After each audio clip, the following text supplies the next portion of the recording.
Okay, next we have my Atari ST collection. I mean, I do have a whole lot of loose discs as well, but these are sort of my box titles. We have a lot of production software like Microsoft Write and CAD software and Cyberpaint and things like that, because the Atari ST was pretty much my PC for quite some time. So I have Ladder C, an assembler back there, so that's all my original stuff. Another macro assembler there. I got most of these when the shop I was working for, I could never afford them back in the day, decided to stop stocking the ST, so I got them very cheap. But things like Gauntlet 2 back there, Elite and Dungeon Master are all my original titles that I used to, the games that I used to play that I actually owned a copy of. Of course, piracy was rife back in those days and everybody used to just swap games. So other than loose discs, I don't have a lot of other Atari ST software. I actually went through several models of Atari ST and sold off units as I traded up, and I only kept one, which I'll get to when I do the retro computer side of the room. Okay, next we have my PS2 collection, which are in alphabetical order plus also type order. So I have the arcade shoot 'em ups, and then the collections, Activision and Intellivision and Namco collections there, and then we go alphabetical for everything else moving along. I have mostly white boxes. There's a couple of little platinum releases snuck in there here and there. Actually quite like the Medal of Honor series, got a few of those games. I've got a few of those repeated again on the GameCube. So quite a few good nice titles, and also a whack of SingStar titles, which were basically the kids. So recently I cleaned out, well actually the third daughter did it herself. She delivered the PlayStation 2 and a whole bunch of titles out of her room because she wasn't interested in it anymore, so that's why I ended up rejigging these shelves. That's also meant that I've made a little bit more prominence to my PSP collection, which I did trim down a bit of games that I wasn't really interested in, so this is a trimmed down one. I've been tempted to pick up the odd occasional game for the PSP, and occasionally I do, but in general that collection's not progressing forward that much, but I have some interesting little ones. I've kept the UMDs of some of my favourite sci-fi movies and things, and interesting movies there. And then a new part of the collection, of course, is for the PlayStation Vita. Built up some very good quality titles that I'm actively playing through, so that's probably my main modern system that I play on a regular basis at the moment. Next part of the collection is my Intellivision collection. There's an overview, and it's another one that I'm sort of, because it's not a very big set to work to, I'm slowly working through to a complete box set. I don't care how long it takes, get the odd title here and there. Not actually that many pop up in Australia, well, especially not boxed ones, but occasionally come across them. The boxes are of all varying degrees of of condition and things like that. I have some pretty tatty ones, but I also have some fairly nice ones, some really good titles. I probably boosted the collection by a third at one stage when I bought some of Crow 111's titles as well when he was doing his clean out. Now this new shelf here, this is the new shelf here that's allowed me to reorganise things and spread the books out and things like that, has allowed me to display things like my Lynx collection, my Lynx that I've owned since new, a couple of box Game Gear titles, and I have more Game Gear inside that black box there. I'm not going to go into them in any detail. There's my working Game Gear there. I actually have 3 Game Gears in various stages of workingness. And just while we're on this shelf, I'll just go down there. That's where my Lynx is sitting, and my Magic card collection is in the non-sport folder there, and those 2 blue folders are my spare Magic cards and the tatty ones. And I've got some books and magazines hidden, and role-playing games all hidden down there on the bottom shelf below some of my sci-fi books. I actually have more sci-fi books inside the house. Probably these books here are my older sci-fi books. whereas the ones inside of the house are the more modern ones, and maybe things like Star Wars and Star Trek books and things like that. My wife and I each have a shelf each. Hers is pretty much all fantasy novels, and mine's all sci-fi. Moving up here, we have this section here where I've moved some things. So we have my Atari 7800 collection. I have a mixture of boxed and loose. I have quite a few titles. I actually do have a couple of titles that, even though they were sold in Australia and weren't advertised as, are actually NTSC titles, and they're Tower, Toppler and Cracked. So I've never actually, I mean, I've tried those ones, but they don't work in my system. I don't know whether, I don't think my AV mod that I've done will make any difference to those. We have some decks of Magic cards here, which are my active decks. There's even a box of Star Trek collectible card games there.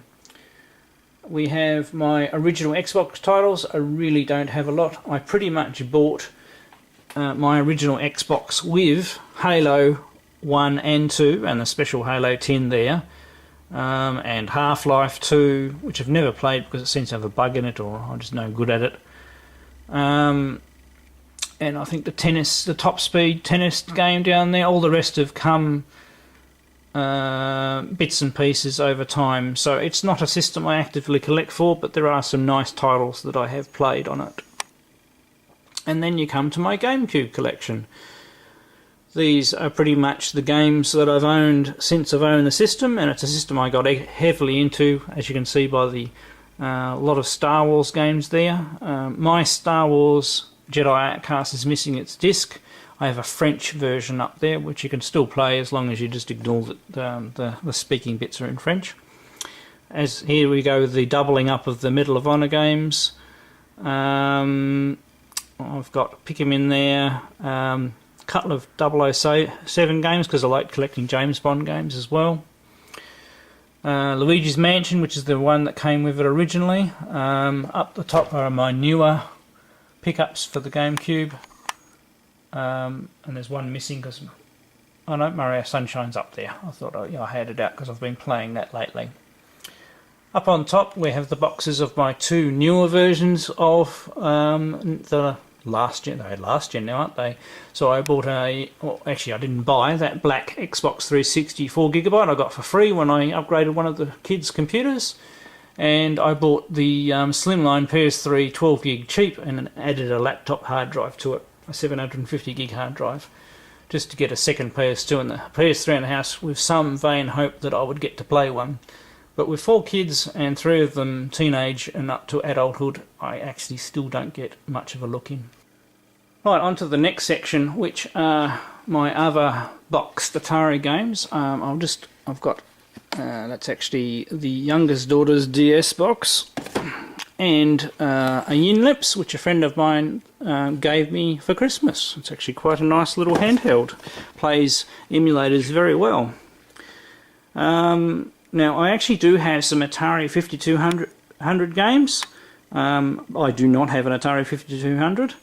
I got them at the time because I got them for a cheap price, I would like to get a 5200 for completeness at some stage. I'm in no rush. I have one Jaguar game, Raiden, of course, one of my favourite shoot-em-ups, but I don't have a Jaguar as well. That's another system I would like to get, although I would only get a selected number of titles. Then we have my cardboard boxed Atari 2600 titles. Some of them are original from my friend back in the day, like the very faded Indy 500 there. And some of the other titles there, others I've picked up slowly over time. I've sort of put them sort of by section. There's more Australian package ones there in the plastic cases. So I do actually have a lot of Atari 2600 games. Right, next section here is a CD unit, and it consists of Japanese Sega Saturn on the right hand side, which I'll zoom in. We have some Amiga CD32 stuff, just 3 titles. I don't have an Amiga CD32. Up the top we have PC Engine CD-ROM and Super CD-ROM titles that I picked up for cheap. I do not have a CD unit or a Super CD unit at this stage. Then we have my Neo Geo CD titles, except for the two that are sitting out next to the Neo Geo CD over there. Some quite good titles, mainly concentrating on the shoot 'em ups. And there is the rest of my Dreamcast titles, so I don't have a lot. The Nemco Museum is a downloaded ISO, so, and the empty case is like a shoot 'em up cracked pack that works as well. So I can play Ikaruga. And just before I move them out of the way, this is my Overflow PC Engine HuCard games in CD cases. I'm not going to bring them out individually because it'll take too long. And this is the rest of my PC Engine collection. They are sort of in brand order at the moment. I'm actually going to go through these and take out all of the shoot 'em ups and put all of the shoot 'em ups together. And then go through the other titles, and I may actually whittle them down. I'm not sure I want the collection to spill out past this CD case. Or I could change my mind and get another CD case, but yeah. I have a lot of PC Engine games, heaps of shoot 'em ups. I'm actually, that's probably one of the systems that I'm the closest to collecting the shoot 'em ups for, if you only count the HuCard ones. Of course I haven't pretty much got any of the CD based ones, so if you're only talking the HuCard part of the equation, I actually have a fair percentage of the shoot 'em ups, and boy are there some excellent ones on the system. Okay, next part of the room tour starts on my reference bookshelf, shall we call it. So I have a lot of books. They're double stacked. That's my MSX section. There's a little hole in the moment because I've actually taken out all my original Spect Video stuff because I'm doing a collection video slash photo shoot of it at the moment, so I didn't have time to insert it back in. So behind there are more books, and that's one of those great big giant CD holders. It's got a lot of PC software in it. And further down there's a bit of chaotic mess and more books, some Star Wars items there. Then we pan across my editing station and we have my Australian Vectrex, and actually my Coleco Multicart's hiding there. Underneath that we have an Acorn Archimedes A7000, which is the last Archimedes model ever produced. And down below that desk we have what I call my retro PC that I use for playing old PC games. Up here, underneath an Angry Bird, we have my Sega SC3000 H, which is the one with the full travel keyboard. I also have a 3000 normal. That's in its box, which we'll go past shortly. Underneath here I have my Japanese Sony F1 XDJ, a lovely unit. Unfortunately had power supply issues, but my friend made it a new power supply, which is external instead of internal, but at least it works. Then we have my NES top loader. It unfortunately only works with this TV. I have the parts now to do an AV mod. I just haven't had the time to properly concentrate and do it. Obviously I'm also afraid of damaging it as well. I'll probably, I do actually have a Famicom on the way, which will allow me to play my Famicom games. Once I have that, I'll probably be less scared of trying to upgrade it. Now around here, I don't know why there's a random cup of water sitting there. We have my original Spect Video collection. Now none of these are my original stuff from back in the day, because once again I could never afford to buy these. Some of the loose tapes are, but most of these have come in only 1 or 2 lots that I have found recently. All of them work except for so some of them are cartridge games. Flipper Super, Frantic Freddy, Supercross Force, and Just Right Junior and Music Mint are all cartridges. There weren't very many cartridges for the original Spect Video. The Flipper Super does not work, and neither does the second copy of it as well, which I have actually opened up. That's Supercross Force there. Oh, there we go. That's what an original Spectra Video cartridge looks like. They're tiny. They're actually the same size as an Atari 8-bit cartridge. And that's my Atari Max, my IDE2 compact flash device for the Atari 8-bit sitting there. I have some other original Spectra Video titles here, including some user group stuff. I'm in the process of organising all of my titles, and I'll probably rejig some of these shelves to hold them properly. Now down here we have my Atari 8-bit collection. So I have a number of titles boxed. The Demon Attack will only work on an original 400 or 800, that particular version. There is another version that will work on the later ones that was debugged. I have a whole heap of left cartridges, lots and lots of different titles. I really love this system.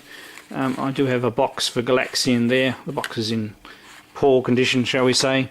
And I have another whole box of left cartridges as well. So I do actually have quite a lot of titles for the Atari 8-bits. It's one of my favourite systems other than the MSX. Then we have some Commodore 64 titles, bigger box games, and Commodore 64 cartridges at the front here. I've got a few of those now. They're mostly the original ones that came with the system, plus a couple of exceptions. There's Centipede and Pitfall 2. Some Commodore 64 tape games. More Commodore 64. Down the bottom here we have my TI-99 software shelf. And a collection of books that don't fit on other shelves for various systems. Right, so next on the other side of the room we have my tower of cables and controllers, which is actually a bit of a mess at the moment. I really must go through and clean it up again. It's even spilled out in the corner there. We have a couple of controllers and power supplies.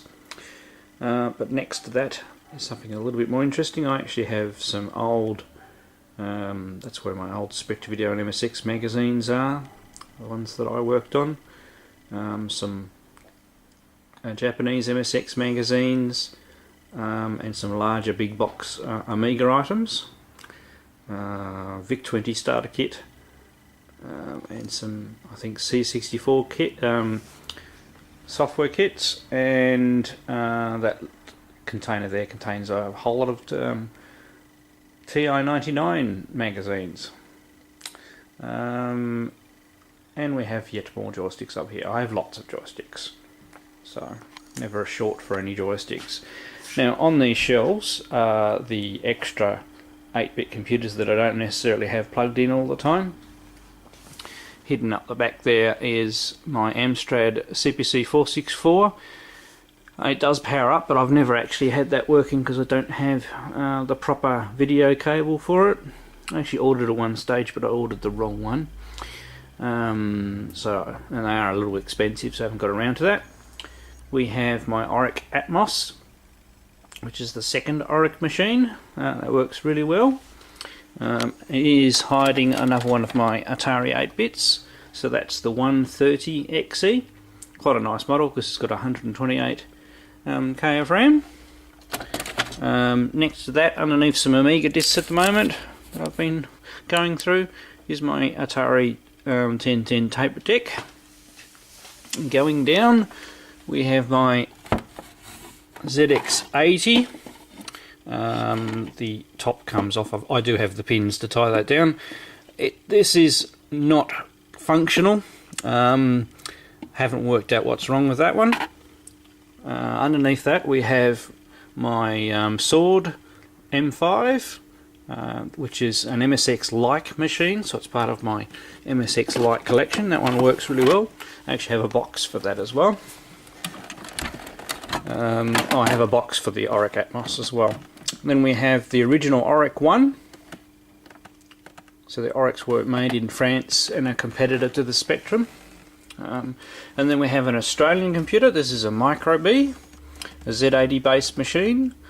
The original model was a kit that you built, like a lot of early machines, and was only black and white based, very similar in respects to like a System 80 or a Terrace 80, but it went along its own path and eventually had colour, as this one does. Underneath this we have more drawers here. These are all C64 titles.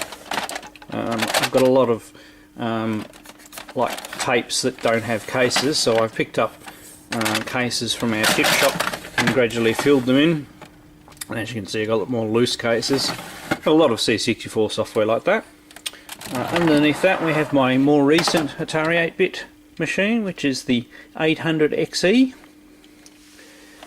And something you don't see every day, which is a Dick Smith Wizard, primarily distributed in Australia, called a Creator Vision in other places in the world. I don't have a lot of software for that, but a good nostalgic system for me.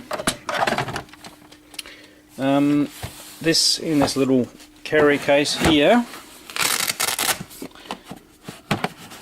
we have, it's not doing this one hand is very hard, is an Amstrad notepad machine, currently non-functional as well, so it's just another fixer-up that I got for like I think $20 at some stage.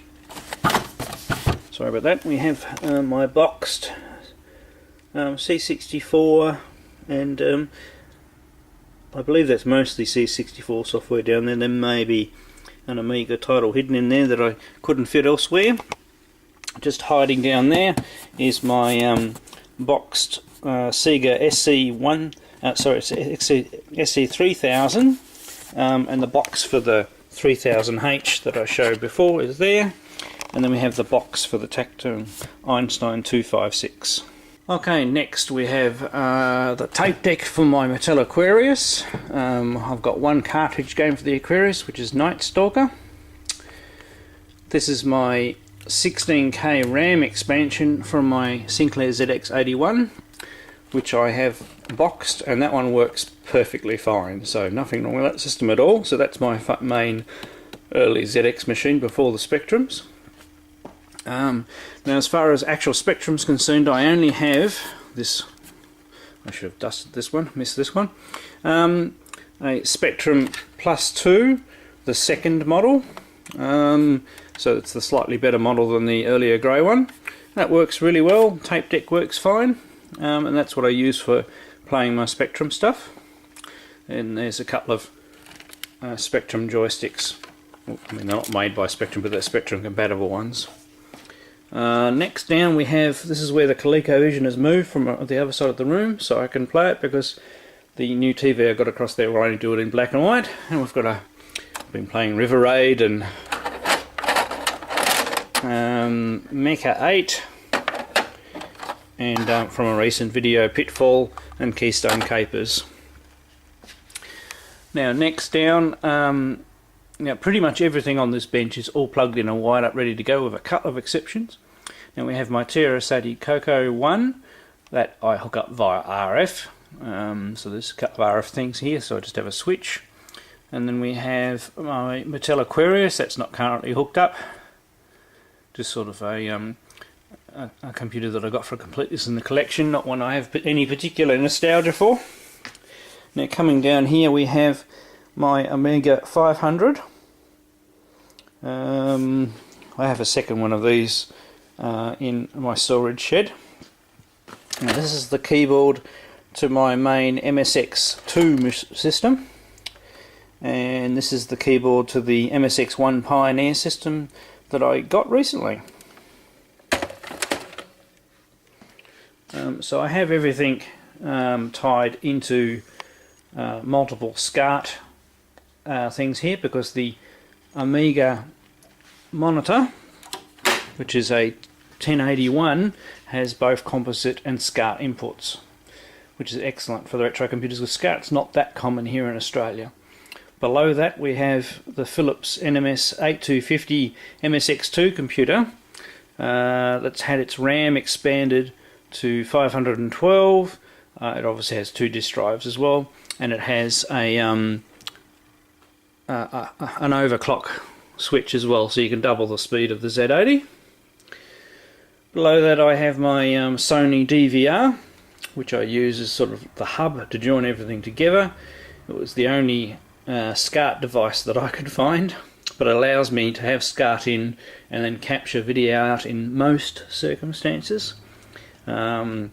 So I can display SCART from, say, like the Amigas, but I can't capture it because the frequency is wrong, so I need to go from composite to the Amigas into this to be able to capture. Below that is the Pioneer MSX1, the actual main core unit of it. It's quite an interesting MSX1 because it allows it implements the video overlay portion of the TI chip, where you can have a pure video feed in as the first underlying layer at the back of the screen. So you can do video overlay. Below that is my MSX Pazoko 1000 arcade stick that works really well. I use it for playing all my shoot 'em ups on the MSX. And below that is my main machine that I used to use back in the day for developing my games on MSX, which is my Spectre Video Express. This is my original one. It currently only has a single-sided drive instead of a double-sided drive, because the double-sided drive stopped working. So I've gone back to the original single-sided drive. Not my original one, which didn't work. It's actually got the single-sided drive out of my mate's one, which is up on the shelf. So I do actually have a couple of spare drives that I haven't got around to switching things out, because I mainly use the Philips machine. Okay, moving over here, we have my Atari 1040 STE. I have a second one of these that I picked up at some stage, I think with this hard drive unit below. So this is, I mean, I could be mixing up the two units, but I'm sure the other one has a little blue stain on it. So this is my STE that during my upgrades I kept, because the next thing I upgraded after this was to a Mega STE, but this is one of the cases where I didn't sell the unit when I upgraded. Then we have my Commodore C64C, which is the main Commodore I keep plugged in and used. It's got a 1541 Ultimate plugged into the back. Then we have the cartridge-based hard drive that I use for my Atari. Now below that, slipped in there, that's where I've now put the Yamaha MSX machine, which is the music production machine, which I can just pull out and use, and same as its full-size keyboard. That's actually been great fun playing with that, and the kids really like that as well. Now, a bit of a spoiler for a machine that I haven't covered. I managed to find locally a BBC Micro Model B, and it works really well. I mean, it's just got that little cover missing there, but that works really well. I'm working out a disk solution for that at the moment, or I may get an SD solution for it. Then we've got my Amiga 1200, which is probably the Amiga I use the most. I probably don't use the 500 very much anymore. Now moving along, we actually have the Neo Geo X tucked in there. I'll explain why that's on this side of the room. And then we have, once again, I need to do a bit of dusting.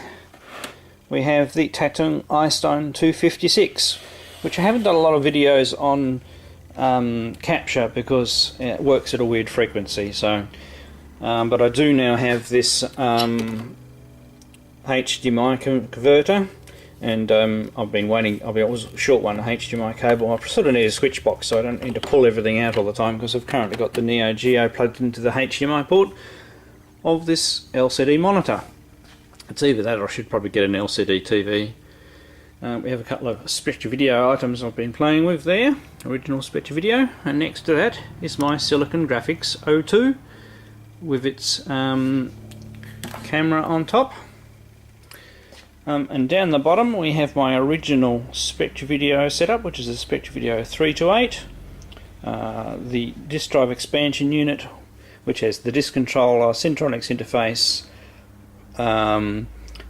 80 column card, and I think 64K RAM cartridge. I don't have the 16K RAM or the RS-232. You don't need all of those anyway. And then we have my original Spectre Video tape deck, and the controller for the Neo Geo X there. Moving over here, we have my Spectravideo 318 Mark II. I have a Mark 1 in a box up on the shelf behind. We have my original Commodore 64 beige. We also have an item I haven't done a review of there yet, Neo Geo X Megapack Volume 1. And next we have my Acorn Electron, which was my representative of the BBC part of my computers until I got the actual BBC Micro. I mean, back in the day I never saw an Electron, I only had the BBC Master. And then we have an Atari 800 XL, which is my favourite model of the Atari 8-bits. There's a power supply back there. We have a Commodore 64 disk drive, slimline one, and an Atari disk drive as well. Sort of don't use the disk drives much anymore because of the SD solutions that I have. Now, tucked near some coffee and sandwich making stuff, we have the Retro Gamers. I now have 4 of the modules for the Yamaha MSX now. So numbers 1, 2, 3 and 4, got them in the wrong order. We have my Zelda Hyrule Historia and Yoshitaka the Sky, The Art of Final Fantasy books. My daughter also has the full Zelda book chest as well that she got for Christmas. She's got that in her bedroom, safely absconded away. Now we're going past a little bit of mess now underneath a towel there. We have my older 1541 Commodore drive, that works as well, and we have a monitor I got with my Acorn Archimedes 5000, which is still away being fixed by my friend. He can get it to boot up, but it doesn't stay stable. But that's the monitor that came with it. I haven't really played with that much. There's a couple of change cables to change the plug over, because it's actually only got a smaller pin plug. And then over in this corner, past some of my daughter's dance trophies and the dartboard that's very hard to use nowadays, we have some of my collectibles that I've kept hold of. Some Star Wars Lego and some Space Lego. A few of the original ones. I haven't collected any of these for ages, but I've kept these ones around. I've got some Babylon 5 signed portraits, Star Wars role-playing game, my Tintin hardbacks, first and third editions they are, and then that white folder actually contains my original Star Wars trading card in it. Just pull that out.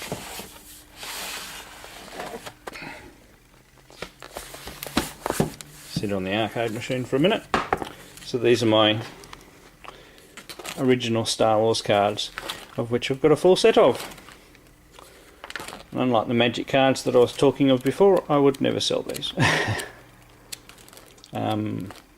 We have the I don't think I've got all of the Return of the Jedi, so I've got all of the Star Wars ones, and I've got some Return of the Jedi ones, not a full set by any stretch of the imagination, but I have a few. And as you notice, I don't have any Empire Strikes Back ones. Then we have some other Star Wars card sets, and that would be a full set as well. Used to quite enjoy collecting various card sets, and I have more than these ones that I've brought out into the game room. I'm slowly cleaning out my storage properly. Now under here we have, because for quite a period of time I was a PC gamer, so we have, and obviously I'm a computer developer, so I've got lots of books there, but I've got a full set of the Babylon 5 scripts, including the one signed by JMS. And down here, a little bit dark, I'm sorry, we have my PC games, lots and lots of Star Wars games, which I've shown in previous videos. My StarCraft box set, because I like StarCraft so much, it was worth getting a box set there. all my Command and Conquer games. I've got all of those as well. And down here we've got some more books and games. There's lots down there actually crammed in. Diablo 3 was a good PC game. I actually have a BBC Master Disk System here. It does have a cable adapter, but I don't have the right ROM in my BBC yet. I should be able to download one and burn one, just haven't had the time.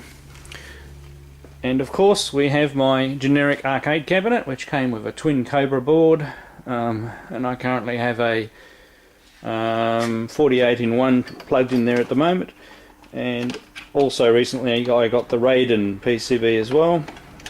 I've now got it stable by doing a cat replacement, but I've still got no sound, so a little bit more playing around with that, and maybe I've got to you know, build another audio amplification circuit.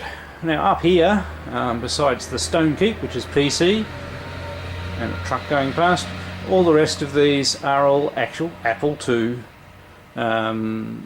software, and this includes with the original maps.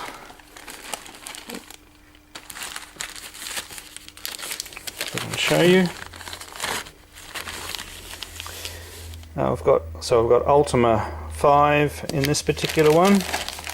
I've got several of the Ultima games. No boxes, but you know, I have all of the materials for all of the games. There's some more of them up there. So all of these are like strategy games. They actually came with the TRS-80 Model 3 that I got given to me by a friend. They're actually in his trailer ready to go to the tip when I was taking the TRS-80 out the door, and I said, "Oh, what are you doing those? You can't throw those out." So I don't have an Apple II yet. I may get one in the future, or I may you know, trade those with somebody else who's into them. But there's actually quite a few of those. Just one little thing. This is just another box stack. We've got my Japanese Nintendo 64 box, the Sword M5 box, the box for my Sega Saturn arcade stick, and the Neo Geo X, the Auric Atmos, and that's where my VIC-20 is, actually packed away in its box at the moment. Okay, I hope you've enjoyed my room tour. I haven't included my modern stuff, which is inside the house, as these two parts are long enough as they are. And next time I promise I'll get a camera assistant and try and get rid of some of the shaky cam. And also I do now actually, after I shot all that footage, I got a new video camera. So because the old one, it's not as clear as it used to be, and the new one is just way better. If you've noticed some of the games where I've done, you know, my face capture footage, even though that's reduced in size, it seems to be at a higher resolution and much clearer on the light. So hopefully things will improve in the future, but room tools do take a while to put together. But anyway, I hope you've enjoyed this. Feel free to ask any questions about my collection, and I'll be happy to answer them. So thank you all my subscribers, thanks for watching, and I'll catch you later.